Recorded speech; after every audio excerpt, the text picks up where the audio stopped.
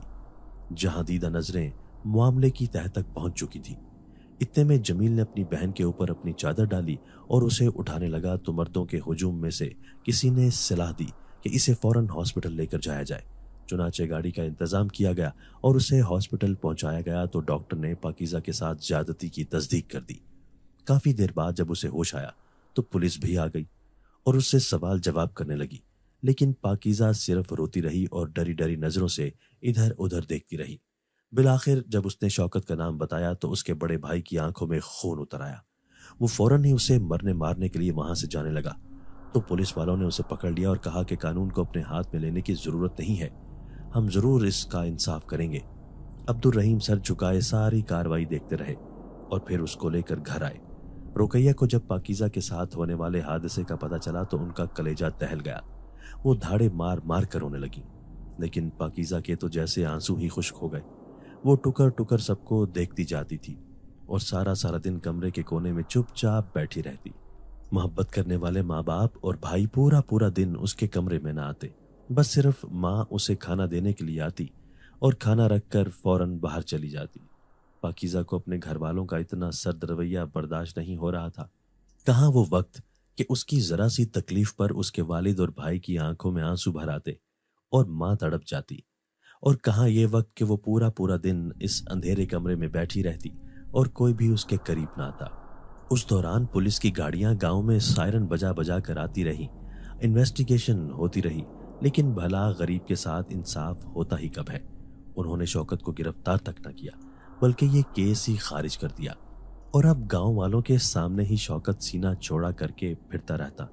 عبد الرحیم جب پولیس کی کارروائی دیکھ دیکھ کر تھک گئے تو بالآخر گاؤں کے چند معززین کو ساتھ ملا کر جرگہ لے کر زمیندار کے گھر پہنچے، اور اس جرگے کے توسط سے یہ فیصلہ سامنے آیا کہ شوکت اور پاکیزہ کی شادی کروا دی جائے، کیونکہ اس کے علاوہ کوئی اور حل نہیں ہے۔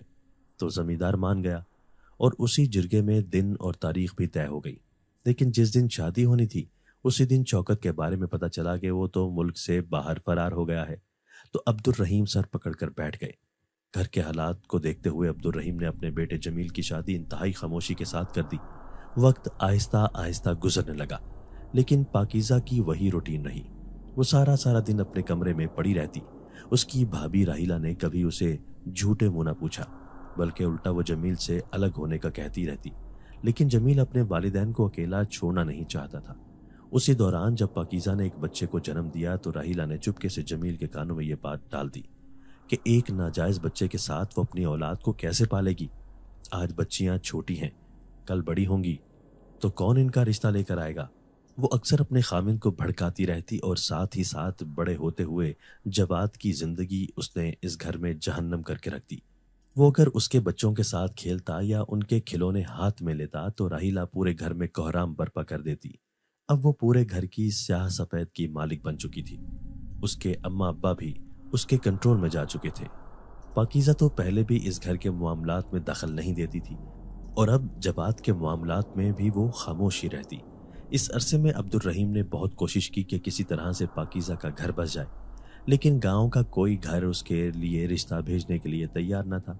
جواد اب 7 سال کا ہو چکا تھا، نہ تو اسے سکول پڑھنے بھیجا گیا اور نہ ہی اس کی بنیادی ضروریات پوری کی جاتی۔ پیٹ بھر کر کھانا بھی اسے نہ ملتا۔ وہ اپنی زندگی سے بہت تنگ تھا کہ جہاں باپ کا نام اس کے لیے گالی بن چکا تھا اور ماں زندہ ہوتے ہوئے بھی اس کے لیے ایک زندہ لاش تھی، وہ ہر وقت خودکشی کرنے کے بارے میں سوچتا رہتا۔ انہی دنوں پتہ چلا کہ شوکت گاؤں میں آ گیا ہے تو اس کے گھر میں چہمگوئیوں کا ایک نیا سلسلہ شروع ہوا۔